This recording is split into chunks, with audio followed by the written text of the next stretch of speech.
So I read that you learned to sing for this part. Yeah, that's true. That's right. Hello. Hi. Welcome.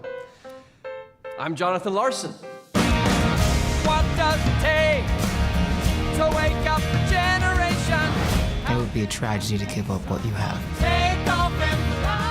That is amazing. I just love the work ethic where like, I'm just going to do it. I want to do it. I'm going to learn it. How much time do I have? I have a year. I can do it. Yeah, I mean, like, why not? I mean, what better way to spend the day? I've always wanted to learn how to sing, play piano, and dance to a better degree than just at a wedding. But it was just so much fun, and also to do it in service of John Larson and this story. And Lin, someone that I just look up to so much as an artist, and I just love everything that he makes. It's all so full of heart and soul, and John was just pure heart and soul, and to get to inhabit that space and to express in that passionate way is kind of what I live for. So it was just a gift to me. It did seem a bit physical too, because you were, emoting kind of so much that you were really involved with it. And I really liked that about how you portrayed his character like that. Oh, thanks. Well, it's John, he was always turned up to an 11. He was always on fire. He couldn't help it. For whatever reason, this ticking was a real thing to him. He was like, I know I don't have a lot of time here. I know I got to get as much of my song out as possible. So his passion and zest for life and his longing to live fully was just kind of palpable. And for me, I just wanted to get on set after I had prepared and spent a year learning about John and trying to create a relationship with him, just to kind of get on set, get out the way and let him move through me be the vessel and let him move me, follow his impulses, because his impulses are always going to be right. And it was interesting because, this is a story for creatives, right? And it's a story for actors and theater people. Did you feel like you tapped into memories of when you first started acting and stuff like that? Or, you're extremely successful now, but I'm sure there was a time that it was you were getting into it. Yeah, I mean, totally. I think this is a universal story for a portrait of a young artist. It's and the struggles involved in that. And yeah, I had a year out of drama school where I didn't work, and as an actor, I had to do telemarketing and waiting tables, and I worked at Starbucks and a couple of other things, just to pay rent and make sure I was eating. But yeah, and it's that period of time that actually makes you have to reaffirm your commitment to yourself and to this strange, mysterious, potentially foolish calling, this dream that lives inside you that won't leave you alone, that will just haunt you until you follow it. So that was what John was struggling with and striving towards every day. And yeah, of course, I think like all of us involved in this film brought all of that personal connection and all of our own ghosts to every frame. And that's why I think it's a film that's so full of life, So I felt like this was such an interesting movie because for you, it's probably a lot of parallels to what you went through, right? And did it get you kind of remembering kind of what you getting into this industry and all those type of things? Yeah, it's why I felt confident enough to make my directing debut with this. I've lived many of the lives portrayed in this film. I have been a struggling songwriter in my 20s. I didn't work at a diner. I worked as a substitute teacher in the years between college and getting my first show up. I know what it feels like to have a whole ass musical in your head, and the gulf between that feeling and getting anyone to believe in it, and getting actors and getting a producer who trusts you and getting collaborators who understand your vision. There were tangible things that I understood about what Jonathan was going through that I felt I could bring to the screen. And he was such a, one point someone says you're a boy genius. And, I feel like, with your work that you've accomplished and, how creative you are, I feel like you guys really relate in terms of creativity. And do you ever get stuck in that place as well, where it's like, he's got to write the key song. It has to be the best song out of the whole thing. And it's just, creative moment where. Oh man, I have to tell you, there's a scene where I'm so glad you bring up that specific thing, because there's a scene where Vanessa Hudgens' Caressa asks Jonathan, can I see the song I'm supposed to be singing in 2 days? And he's like, any day now. And she goes, you're killing me, Larson. When we filmed that scene, I literally grabbed it with my phone and sent it to Philippa Sue, who played Eliza in Hamilton, because I put her in that position so many times. I brought in the last song of Hamilton the morning of the workshop and put her in the impossible position of having to learn the finale of the show 2 hours before singing it in front of an audience of 30 people. So I have been that guy who waits to the last minute to write the most important thing. That was something I knew intimately well.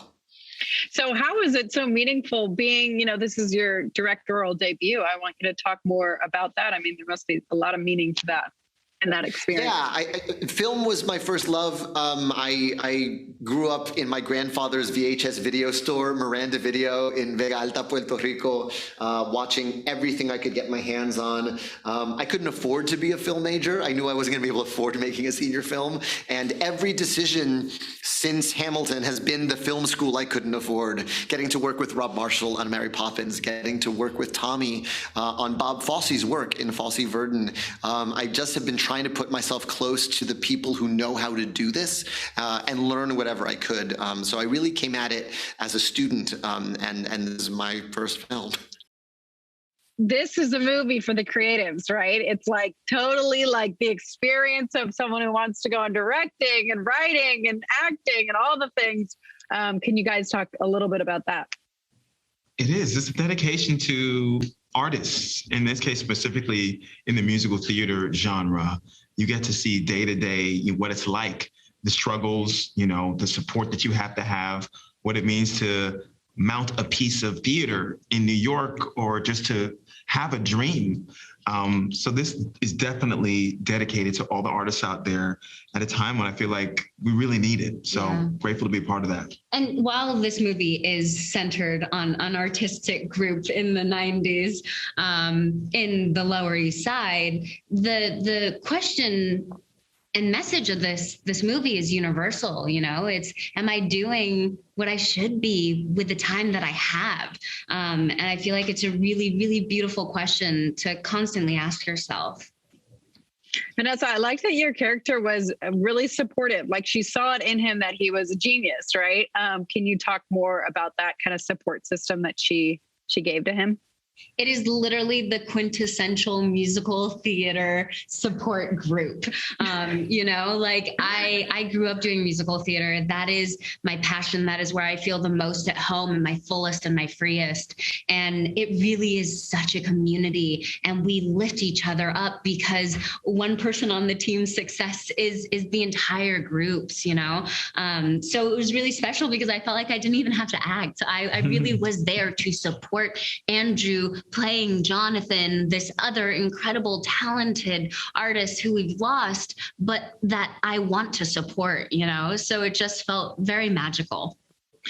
Were there a lot of conversations around, after the fact? Because I was talking to the other group, and they were they were thinking of these deep conversations about what art is and the nature of acting and all those things. So were you able to have that within the cast? Yeah, we had a lot of those conversations. One of the conversations I remember was in the New York Theater Workshop, and we had just cut, and I was talking to Andrew about, what do you think Jonathan's next piece, or would he have gotten to Rent if he did not do Superbia and that failing? Would he have gotten to Tick, Tick, Boom or to Rent? And he said, I don't think so. He didn't think he would ever have seen the light of day. And that's what's really cool about this film, is you get to see the stepping stone, which in the moment felt like a failure to Jonathan. But that led him to be able to talk about seasons of love, which is something that is so, now it's internationally like a thing, right? Seasons of love, like, how do you measure your life? And but we had a lot of conversations like that. I'm so glad that Tick, Tick, Boom talks about what it means to not rush through your failure, but to see it as a stepping stone before you get to your dream. So how is this the story of like every creative, every person who wants to be an actor is trying to be an actor and then makes it as an actor? Can you guys talk about that? There's a great book I love called Big Magic that Elizabeth Gilbert wrote. It's Living a Creative Life Through Fear. It's called Big Magic, Living a Creative Life Through Fear. And one of the things that she says from jump is how every human being is creative. We may not all be labeled that because we've decided that it's just like writers, artists, actors, whatever. She goes, but if you don't believe that about yourself, then look back a generation, see if you find a creative. If you don't, then go back further. Don't forget, agriculture is a form of creativity. Somebody you probably have a relative somewhere that made clothing. You probably have a relative that did pottery. So we're all creatives. It is a very universal thing.